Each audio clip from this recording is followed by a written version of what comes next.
Hello friends, welcome back to our channel M B outsource में आप सभी का स्वागत है। तो दोस्तों, वाइट बोर्ड में जो लिखा है वो शायद आपको समझ आ गया होगा, ऐसी मैं आशा करता हूँ। बट उसके पहले जाते हैं कि मेरा आज का टॉपिक क्या है। आज का टॉपिक है ग्लोबल पीरियड कंपोनेंट्स। हमने प्रीवियस टॉपिक में देखा था ग्लोबल पीरियड की डेफिनेशन, ठीक है। वो कंपोनेंट और मॉडिफायर के आधार पर बनती है, राइट। तो मैंने आपको प्रॉमिस किया था कि मैं आपको कंपोनेंट्स का भी वीडियो आपके लिए लाऊंगा और मॉडिफायर का। तो दोस्तों, मैंने कंपोनेंट का वीडियो आपके लिए लाया है कि ग्लोबल पीरियड कंपोनेंट क्या है। और कंपोनेंट यानी ही आपको समझ में आना चाहिए ऐसे कौन से सूत्र है जिससे कि इंश्योरेंस ने सर्जरी हुई है परफॉर्म, उसको समझेगा और वो कंप्लीट सर्जरी का पैसा भेजेगा। तो उसके लिए कंपोनेंट्स होना ना अपने को, इंश्योरेंस को भेजने के लिए, इंश्योरेंस को बताने के लिए कि भाई हमने सर्जरी की है तो इतना हमारा खर्चा आया है, हमने ये काम किया है। तो कंपोनेंट्स हमने यहाँ पे दिखाए हैं, ग्लोबल पीरियड कंपोनेंट्स, ठीक है। ये एक सर्जरी प्रूवन बोल सकते हैं, परफॉर्मिंग सर्जरी का एक डेटा बोल सकते हैं जिससे हमारा पैसा आएगा जब हम ये डेटा इंश्योरेंस को भेजेंगे। तो ये कंपोनेंट्स क्या है, देखिए। There are 3 components belong to perform surgery for reimbursement from insurance, right. और वो 3 कंपोनेंट कौन से हैं? प्री ऑपरेटिव, इंट्रा ऑपरेटिव और पोस्ट ऑपरेटिव, राइट। अब दोस्तों, ये प्री ऑपरेटिव क्या है, इंट्रा ऑपरेटिव क्या है और पोस्ट ऑपरेटिव क्या है, ये देखिए एक डायग्राम से मैंने आपको समझाया है। मान लीजिए कि कटरीना कैफ है। कटरीना कैफ की गालों की स्किन की सर्जरी है, ठीक है। तो सर्जरी क्या हो गया, उसका प्रोसीजर हो गया। सर्जरी यानी एक प्रोसीजर होगी, लेकिन प्रोसीजर कब होंगी, सर्विस कब मिलेंगी, जब वो ऑफिस में आएंगी, विजिट करेंगी। तो ऑफिस विजिट यानी आ गई ईएनएम कोड प्लस सर्जरी है। जिस दिन सर्जरी रहेंगी उस दिन ऑफिस में तो आएंगी ना, तो वो हो गया प्री ऑपरेटिव, ठीक है। अब मान लो कि वो आ गई, ऑफिस विजिट भी कर लिया और सर्जरी के लिए आ भी गई और उसकी सर्जरी स्टार्ट हो गई। हाँ, और सर्जरी स्टार्ट होते समय जैसे कि कैसा होता है कि एनेस्थीसिया दिया जाता है, समथिंग सुंगनी दी जाती है, जो भी दिया जाता है उसके लिए जो इंजेक्शन यूज़ होते हैं।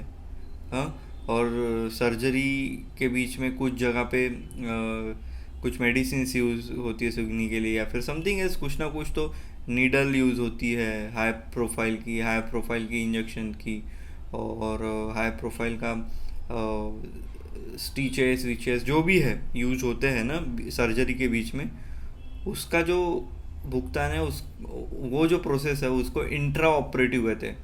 यानी इसमें मिसलिनियस, इसमें सर्जरी जो चल रही है पेशेंट की, तो उसके बीच में उसको क्या क्या यूज़ हो रहा है, कौन सी दवाई यूज़ हो रही है, ये, ठीक है। अब सर्जरी कंप्लीट हो गई तो क्या, सर्जरी कंप्लीट हो गई तो घर भेजते हैं? कभी नहीं भेजते ऐसा, राइट। सर्जरी कंप्लीट हो गई तो उसको डिस्चार्ज एकदम से नहीं करते, उसको फॉलोअप के लिए रखते हैं।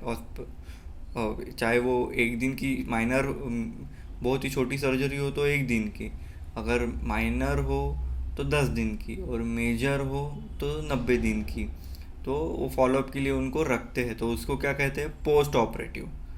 तो प्री ऑपरेटिव, इंट्रा ऑपरेटिव और पोस्ट ऑपरेटिव का मिला के जो जितना भी खर्चा होता है वो पूरा सर्जरी में कवर होता है, और वो पूरा बिल बना के हम किसको भेजते हैं? इंश्योरेंस को भेजते हैं, राइट। तो ये प्री ऑपरेटिव, इंट्रा ऑपरेटिव और पोस्ट ऑपरेटिव कुछ नहीं है, ये सर्जरी हुई है और सर्जरी के पहले क्या हुआ, सर्जरी करते वक्त हमें क्या क्या लगा, और सर्जरी का फॉलोअप हमने कितने दिन तक लिया, ये सब बताने के लिए इंश्योरेंस को ये सब तामझाम है कंपोनेंट का, राइट। तो दोस्तों, उम्मीद करता हूँ, आशा करता हूँ कि ग्लोबल पीरियड कंपोनेंट से आपको एक विजन क्लियर हो गया होगा सर्जरी का, राइट, ये किस प्रकार से होता है। और आप देख ही रहे होंगे कि आपको ये डायग्राम से समझ आ गया होगा कि सर्जरी जिस दिन है, जैसे कि मान लो सर्जरी है, उस दिन वो ऑफिस में आई, ENM क्लोड प्लस प्रोसीजर यानी सर्जरी, वो प्री ऑपरेटिव, और सर्जरी के बीच में जो इंजेक्शन लगे, नीडल्स लगे, जो भी लगा बीच में मिसलेनियस, उसका इंट्रा ऑपरेटिव, और सर्जरी होने के बाद में उसको अगर एक दिन में भेजा है तो 0 फॉलो डेज, मैंने फॉलोअप जो भी लिया, 10 दिन का लिया, 90 दिन का लिया, वो उसको कहते हैं पोस्ट ऑपरेटिव, राइट। तो दोस्तों इसी प्रकार सर्जरी का बिल हम कंप्लीट बिल इंश्योरेंस को भेजते तो वो हमें भुगतान करता है। तो ग्लोबल पीरियड कंपोनेंट आशा करता हूँ कि आप सभी को समझ आया होगा, और समझ आया तो प्लीज़ कमेंट सेक्शन में मुझे ज़रूर बताइए, ठीक है। नहीं समझ आया है तो वो भी बताइए, मैं उम्मीद करता हूँ और मैं ऐसा ट्राई करूँगा कि आपको और डिटेल में इसके बारे में बताऊँ, ठीक है। प्री कम ऑपरेटिव, इंट्रा ऑपरेटिव और पोस्ट ऑपरेटिव। तो दोस्तों चलिए मिलते हैं हमारी नेक्स्ट वीडियो में, जिसका नाम है ग्लोबल पीरियड मॉडिफायर। वो नेक्स्ट वीडियो में मैं वो आपके लिए लाऊंगा, राइट। हाल फिलहाल आप global period plus global period components, इसको आप पढ़िए और ध्यान में रखिए, और अपना इंटरव्यू क्रैक कीजिए, और जो एक्सपीरियंस होल्डर है वो थोड़ा सा अपडेट कर दीजिए अपने आप को, राइट। तो मिलते हैं नेक्स्ट वीडियो में, बाय बाय। खुश रहिए, स्वस्थ रहिए और खुशियाँ बांटते रहिए, क्योंकि मेरा हमेशा मानना है कि अगर हम हैप्पी रहेंगे तो सक्सेसफुल रहेंगे, और सक्सेसफुल हम होने के लिए हमें क्रिएटिव काम करते रहना है। Bye bye.